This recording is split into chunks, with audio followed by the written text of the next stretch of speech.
Welcome everyone to our next session today, and we are going to be looking at the power that pensions have to drive sustainable outcomes.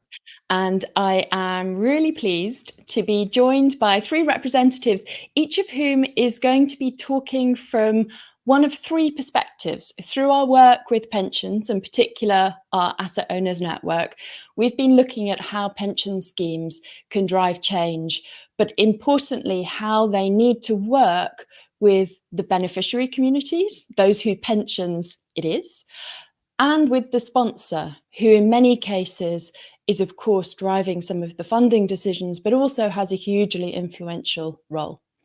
So I'm pleased to be joined by Richard Curtis, filmmaker and co-founder of Make My Money Matter. And Richard is really representing the beneficiary through the people power campaign that Make My Money Matter has been driving. Morten Nilsson, the CEO of the BT pension scheme, the UK's largest, of course, representing pensions. And Emma Howard-Boyd, who is the chair of the Environment Agency, now has a fantastic background in the investment and pensions space as well, but today is really talking from that perspective of the sponsor. So welcome, everyone. And what I would like to do is ask Richard, who I think might need to come off mute as well, is to talk about the campaign Make My Money Matter. And really, I'd be interested from a personal perspective of what motivated you to create the campaign and drive action in this area. Do you know, the fact that I was muted is probably a brilliant metaphor, that the voice of the person who has the pension has been too muted and they need to speak out. Look, it's been such a strange journey for me. I mean, you know, I set up Comic Relief charity, really believing that's what we could do to change people's lives. And then I worked on the Make Poverty History and Live 8 campaigns, which were a big campaign to try and influence government to spend more money.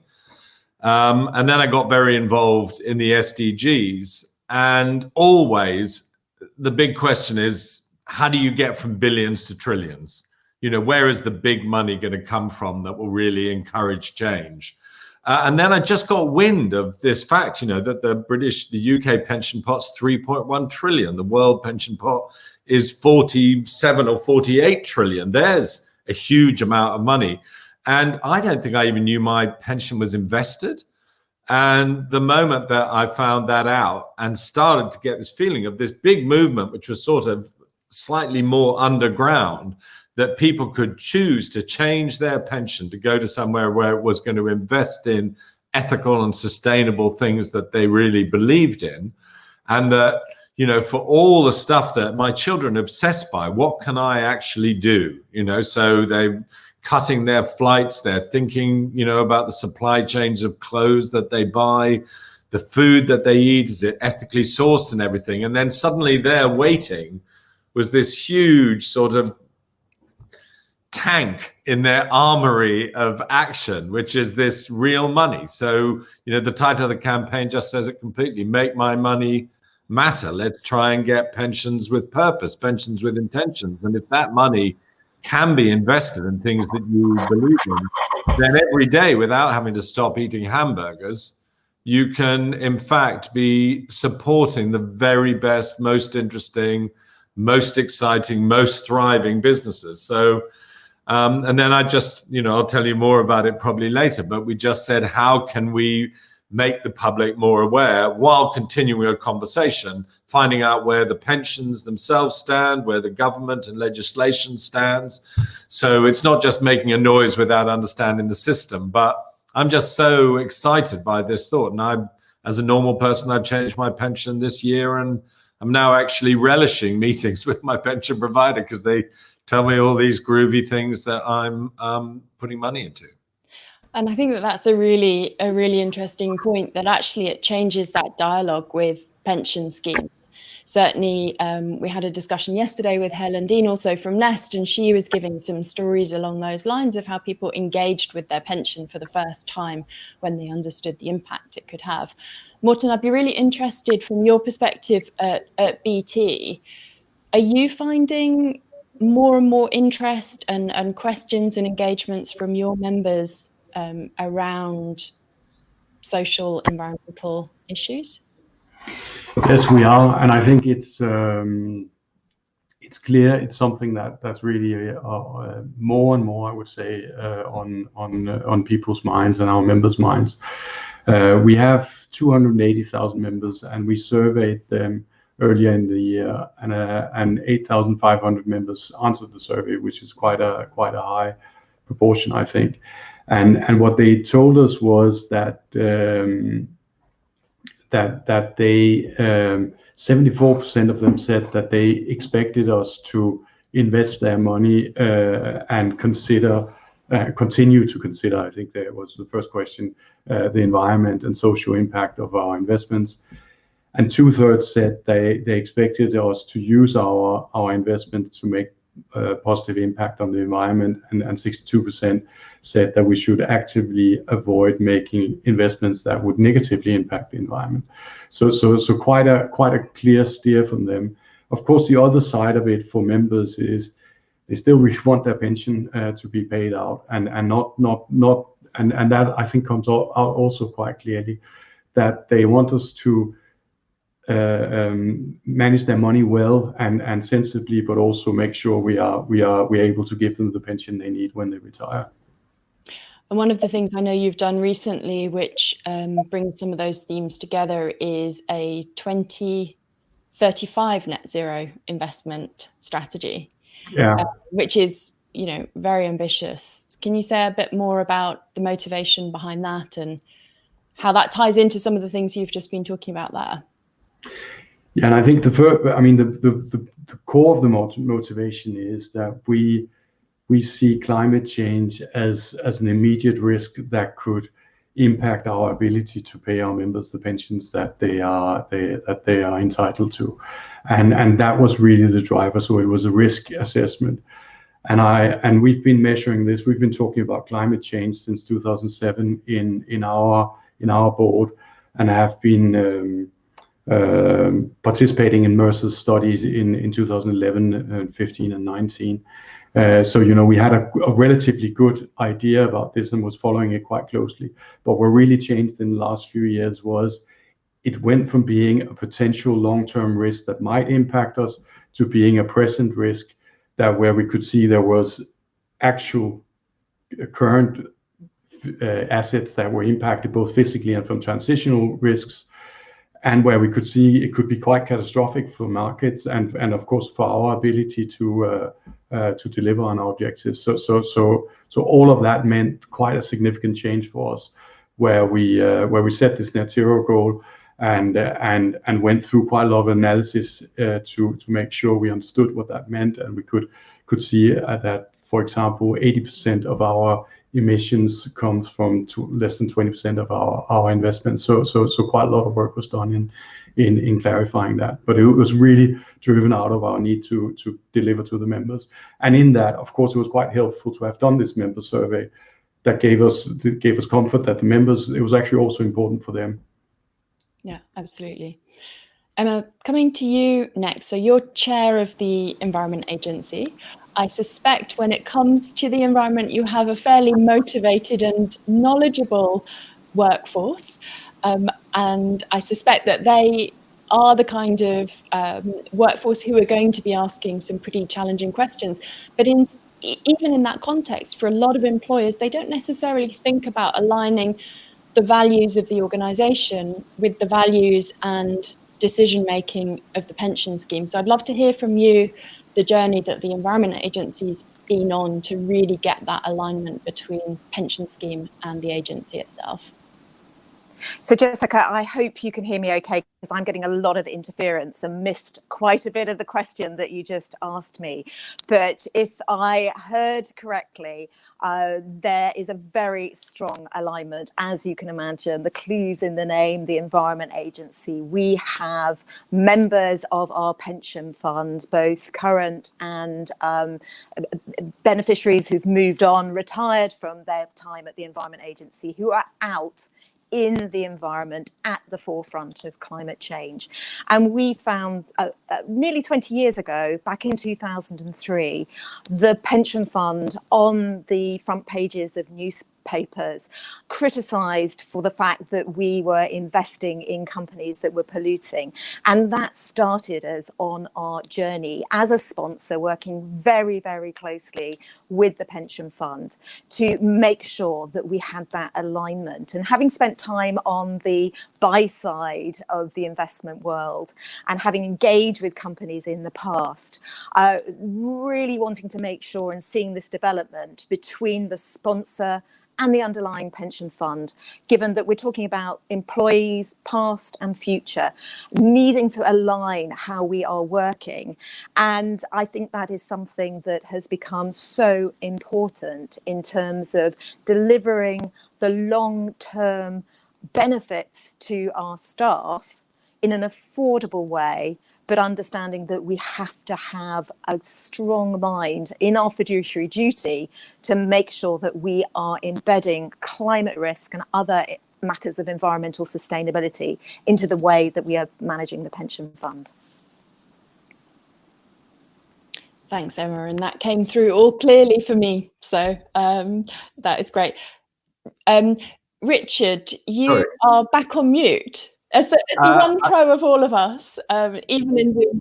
I know. No, I was just saying, it's amazing you said that, Emma, because we had the same thing at Comic Relief. Suddenly, it turned out that, we were investing in arms and we were investing in fossil fuels. And that shows the extent to which this isn't a new revelation, but it's a really important and big revelation. And I think it's not just...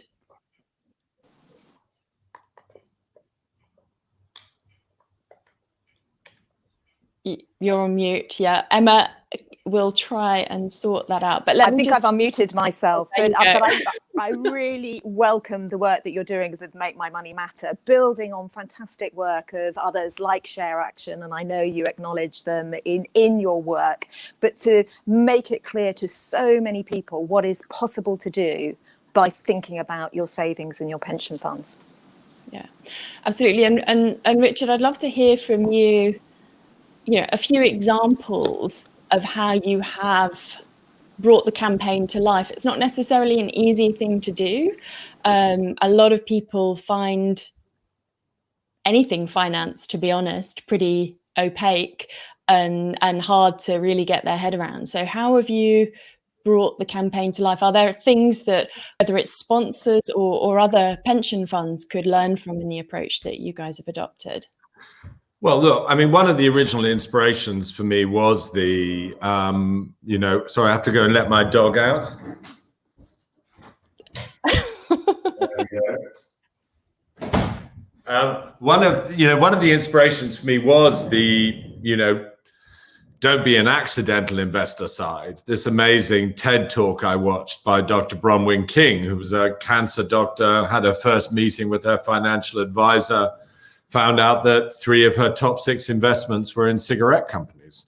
So she'd actually was every day sort of killing more people than she was saving. And there's that whole side is something that people do get very quickly emotional about when they actually find out that things are contradicting their lifestyle.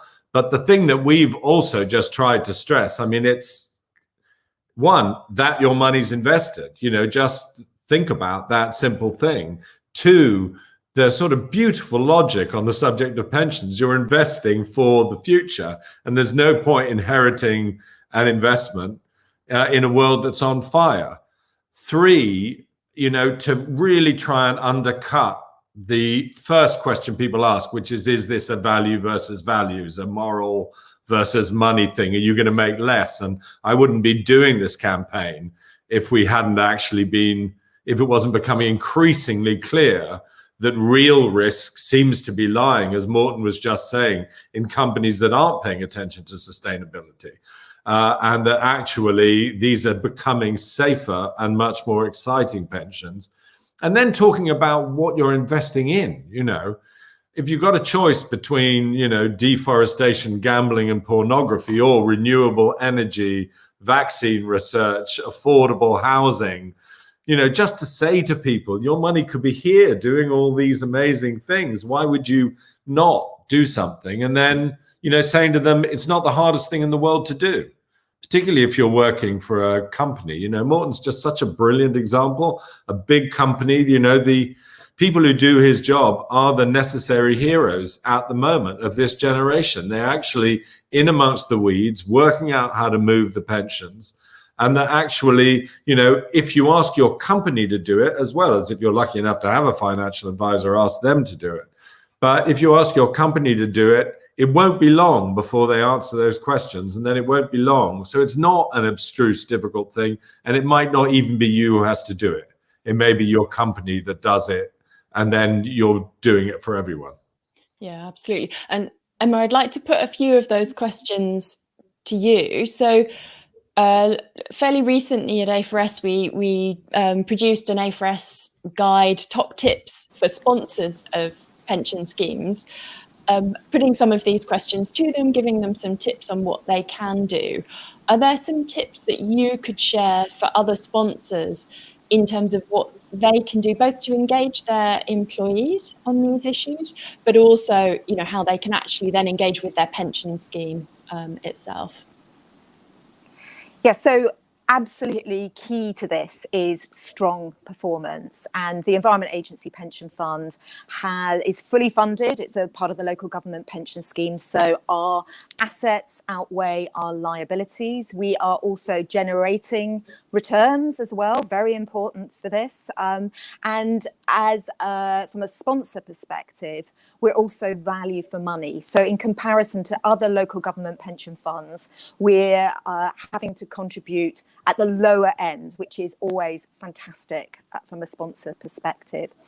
Then in terms of engaging with our staff who are spending time out in the field, not necessarily dealing with finances, bringing it to life with case studies. So the more that we talk about the underlying companies and businesses that we are investing in on their behalf, and it's via our fund managers, that brings to life what it is that your pension fund is actually enabling, and becomes very engaging. So again, over recent years, we've increased our engagement with the beneficiaries in a simple way, making it very clear what's going on. And again, very, very helpful. Also making sure that we're surveying them, understanding their expectations from the fund. And as an organisation, we've made a net zero commitment to reach net zero by 2030. We're now very actively looking at how we replicate that, respond to that in the pension fund itself. So watch this space, but making it very clear, understandable, so that you're drawing in the beneficiaries. And I think that is a key to this, making it very clear.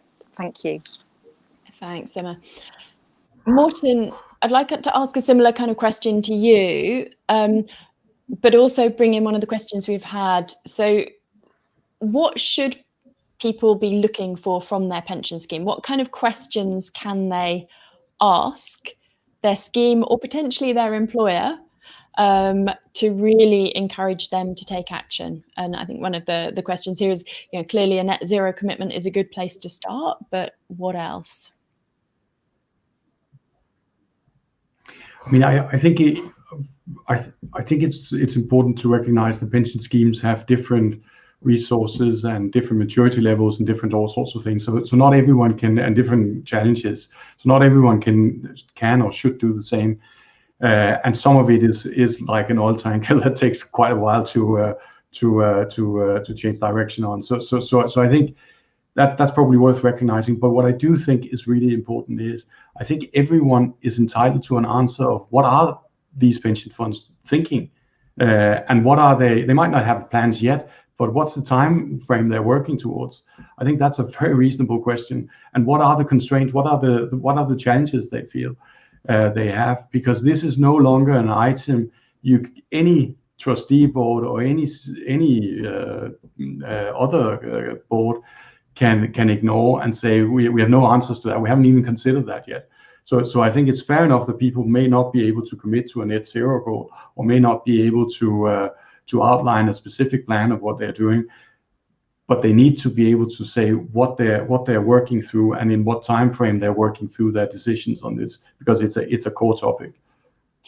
And in terms of some of the tangible actions that you're taking when it comes to that net zero commitment, that might give people a bit of a yardstick of some of the really specific things that they could be then asking their pension fund, are you adopting some of the similar practices? What are some of the specifics that you're doing? I mean, we've outlined 4 pillars that we're basing our implementation on, and the first is our portfolio construction. So we're looking at, in our case, most of our members will retire in the next 15 years, so we're de-risking the portfolio, and that gives us quite a unique opportunity as we reinvest to invest in assets that can deliver on our own net zero goal. That's the first pillar. Second one is we work on our mandates we have with external managers and the external managers, and we're developing climate scorecards where we can actually make this an integrated part of the way we review the managers, and also require of these managers that they live up to, they can deliver on our goals and the return requirements we have, but also that they transform their own businesses as part of this over time. And our third part of it is stewardship. So that's very much voting policies, engagement with companies, and the 2 things we require is that companies disclose information and they have clear path to improving their carbon emissions. And then the final one is advocacy, and that's for us really about working with others and trying to use our influence as best we can, but also recognizing we can't do this alone, and we need to collaborate, and we need other people to collaborate with us. And just the final point on this is, I think this is what we ended up spending most of our time on, and where the most discomfort was from our stakeholders, because some of this is we don't have the data we would really like to have, and you can't outline a detailed 15 years plan on regulation that isn't there yet. So we are depending on all sorts of external things, but you'll never have enough data or enough clarity. So you need to get going. Is really our point. There's a question to all of you in terms of then some of the ways that pension funds can engage.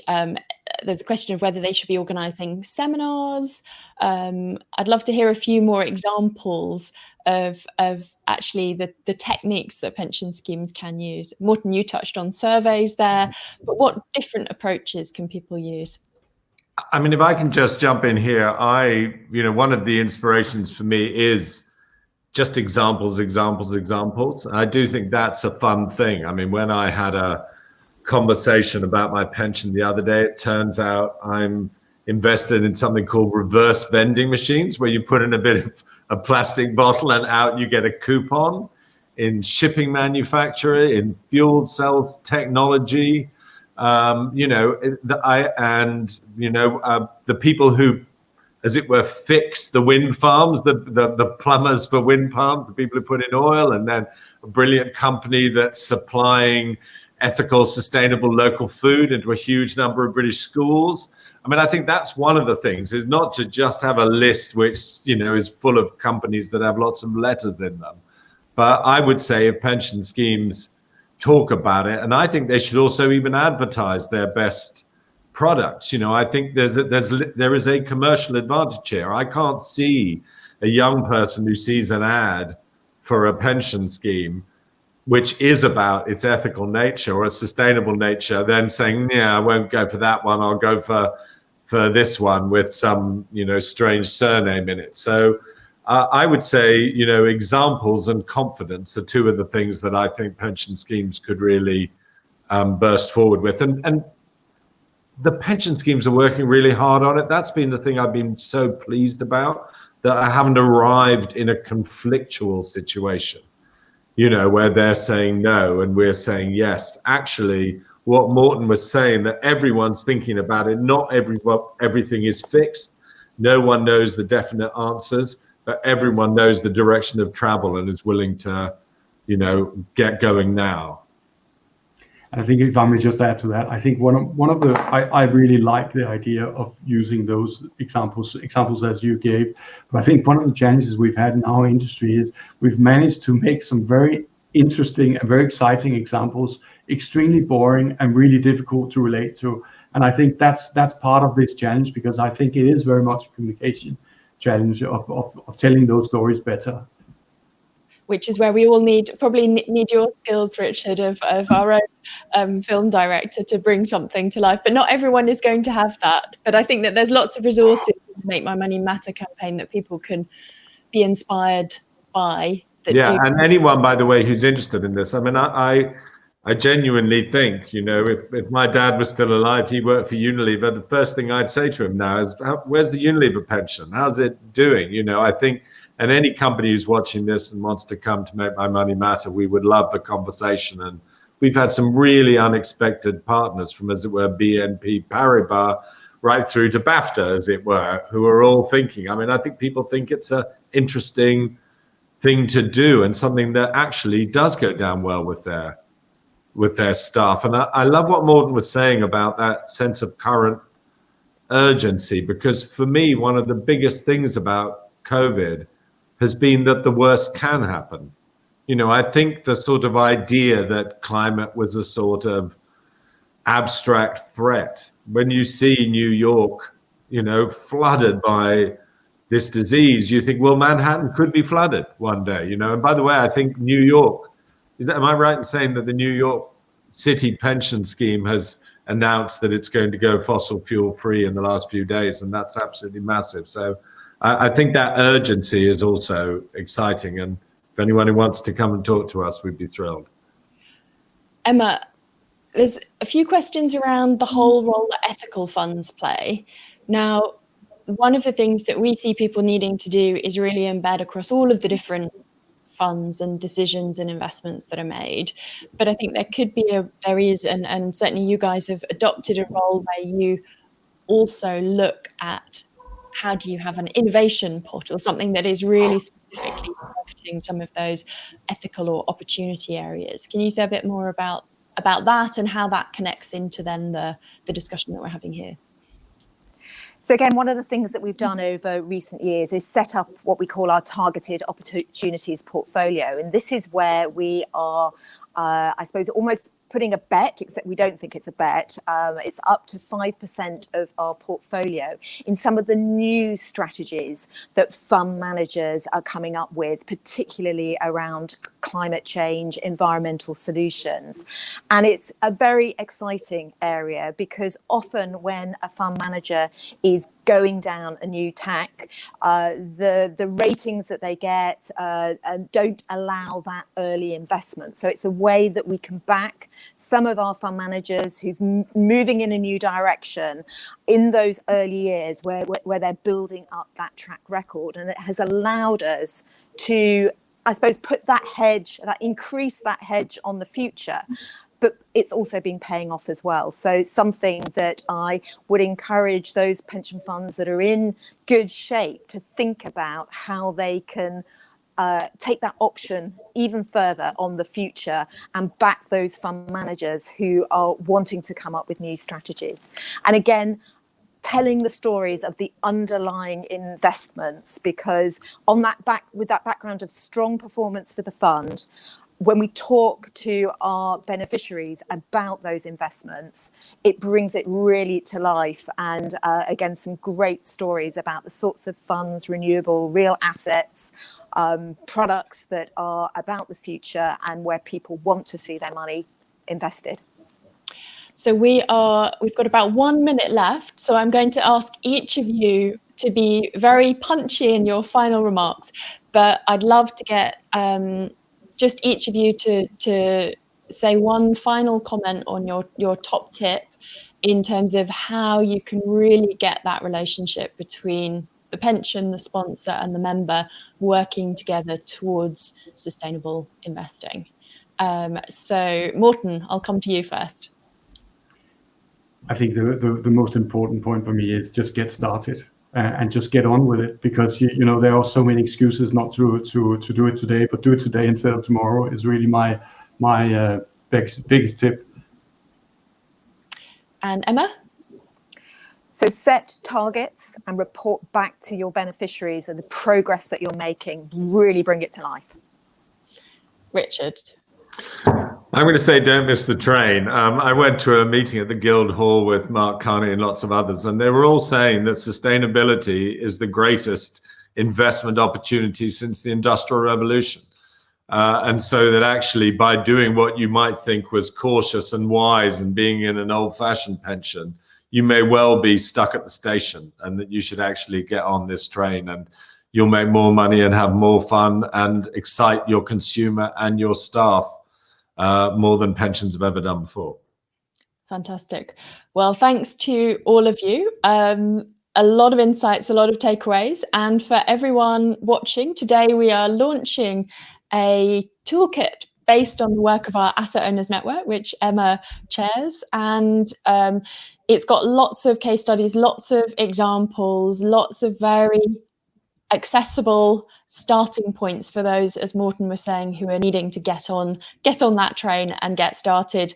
There's our sponsors guide, and I think for each of us, we are all the beneficiaries themselves. So to think about and ask those questions to our own schemes, our own sponsors, of what they're doing.